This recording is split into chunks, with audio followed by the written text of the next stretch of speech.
ಅದು ಅಂಧ ಅನಾಥರ ಬಾಳಿನಲ್ಲಿ ನಂದಾದೀಪ ಬೆಳಗುವ ಮಠ. ಸಾವಿರಾರು ಅಂಧರ ಬಾಳಿನಲ್ಲಿ ಸಂಗೀತದ ಜ್ಯೋತಿ ಬೆಳಗಿಸುವ ಮೂಲಕ ಬದುಕು ನೀಡಿದಂಥ ಶ್ರೀಗಳವರು.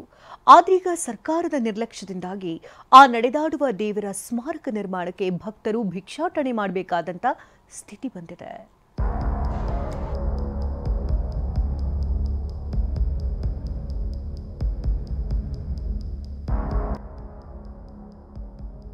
ಭಿಕ್ಷೆ ಬೇಡಿ ಹಣ ಸಂಗ್ರಹಿಸ್ತಿರೋ ಜನ, ಮತ್ತೊಂದ್ ಕಡೆ ಅರ್ಧಕ್ಕೆ ನಿಂತ ಕಾಮಗಾರಿ.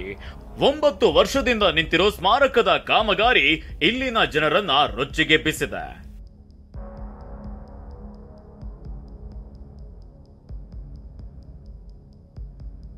ಇದು ಗದಗದ ಪ್ರಸಿದ್ಧ ವೀರೇಶ್ವರ ಪುಣ್ಯಾಶ್ರಮ. ಶ್ರೀಮಠದ ಲಿಂಗೈಕ್ಯ ಪಂಡಿತ ಪುಟ್ಟರಾಜ ಗವಾಯಿಗಳು ಅಂದ್ರೆ ಯಾರಿಗೆ ಗೊತ್ತಿಲ್ಲ ಹೇಳಿ. ಜನರ ಪಾಲಿನ ನಡೆದಾಡುವ ದೇವರು, ಲಕ್ಷಾಂತರ ಅಂಧ ಅನಾಥ ಮಕ್ಕಳ ಬಾಳಿಗೆ ಬೆಳಕು ನೀಡಿದ ಮಹಾಚೇತನ.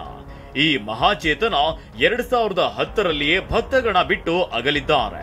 ಹೀಗಾಗಿ ಗದಗದಲ್ಲಿ ಗವಾಯಿಗಳ ಹೆಸರಿನಲ್ಲಿ ಸ್ಮಾರಕ ಭವನ ನಿರ್ಮಾಣ ಆಗ್ಬೇಕು ಅನ್ನೋದು ಭಕ್ತರ ಒತ್ತಾಸೆ ಆಗಿತ್ತು. ಅದರಂತೆ ಅಂದಿನ ಸಿಎಂ ಬಿಎಸ್ವೈ 5 ಕೋಟಿ ವೆಚ್ಚದ ಸ್ಮಾರಕ ಭವನ ಘೋಷಿಸಿದ್ರು. 2016ರಲ್ಲೇ ಕಾಮಗಾರಿ ಆರಂಭವಾಗಿ 9 ವರ್ಷ ಕಳೆದ್ರು ಇನ್ನೂ ಕಾಮಗಾರಿ ಮುಗಿದಿಲ್ಲ. 5 ಕೋಟಿಯ ಕಟ್ಟಡಕ್ಕೆ ಈಗಾಗಲೇ 6.25 ಕೋಟಿ ಖರ್ಚು ಮಾಡಲಾಗಿದೆ. ಆದ್ರೂ ಕಾಮಗಾರಿ ಇನ್ನೂ ಪೂರ್ಣಗೊಂಡಿಲ್ಲ. ಹೀಗಾಗಿ ಜೆಡಿಎಸ್ ಮುಖಂಡರು ಭಿಕ್ಷಾಟನೆ ಮಾಡೋ ಮೂಲಕ ಹಣ ಸಂಗ್ರಹಿಸಿ ಸರ್ಕಾರಕ್ಕೆ ನೀಡಲು ಮುಂದಾಗಿದ್ದಾರೆ. ಅದಕ್ಕೇನು ಈ ಸ್ಮಾರಕ ಭವನ ಮುಗಿಸಾಕ ಅನುದಾನ ಬೇಕು. ಆ ಅನುದಾನ ಬಿಡುಗಡೆ ಆಗಬೇಕು. ಆಗಲಿಲ್ಲ ಅಂತಂದ್ರೆ ಎಲ್ಲ ನಮ್ಮ ಪಕ್ಷದ ಕಾರ್ಯಕರ್ತರು ಜೋಳಿಗೆ ಹಾಕ್ಕೊಂಡು ದರಾವಂದ ಮನೆಗೆ ಹೋಗಿ ಗದಗ ಮತಕ್ಷೇತ್ರದಾಗ ಗದಗ ಜಿಲ್ಲಾದಾಗ ಏನು ಭಕ್ತರದಾರ ಎಲ್ಲರ ಮನೆಗೆ ಹೋಗಿ ಆ ದುಡ್ಡು ಕೂಡಿಸಿ ಏನು ದಿನಂಪ್ರತಿ ಭಿಕ್ಷಾಟನೆ ಮಾಡಿದ ಮೇಲೆ ಆ ದುಡ್ಡು ಕೂಡುತ್ತೆ ಸರ್ಕಾರಕ್ಕೆ ಕೊಡುವಂಥ ಕೆಲಸ ಮಾಡ್ತೀವಿ.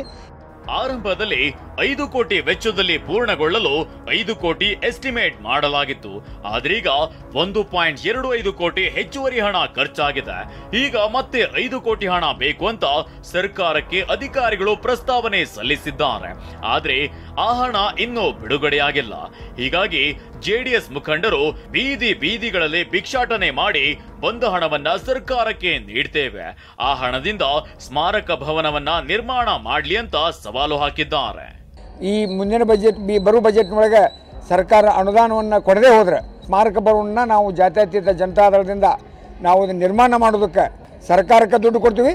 ಸರ್ಕಾರನ ಅದನ್ನು ಬಳಕೆ ಮಾಡಿ ಆ ಸ್ಮಾರಕವನ್ನು ಉತ್ತಮ ರೀತಿ ಒಂದೊಳಗೆ ಕಟ್ಟಬೇಕು. ಸರ್ಕಾರಕ್ಕೆ ಮುಜುಗರ ಮಾಡೋ ಉದ್ದೇಶದಿಂದ ಜೆಡಿಎಸ್ ಏನೋ ಭಿಕ್ಷಾಟನೆ ನಡೆಸಿದೆ. ಆದ್ರೆ ಇನ್ನಾದ್ರೂ ಸರ್ಕಾರ ಹಣ ಬಿಡುಗಡೆ ಮಾಡುತ್ತಾ ಅಂತ ಕಾದು ನೋಡಬೇಕಿದೆ. ಸಂಜೀವ್ ಪಾಂಡ್ರೆ, TV9 ಗದಗ.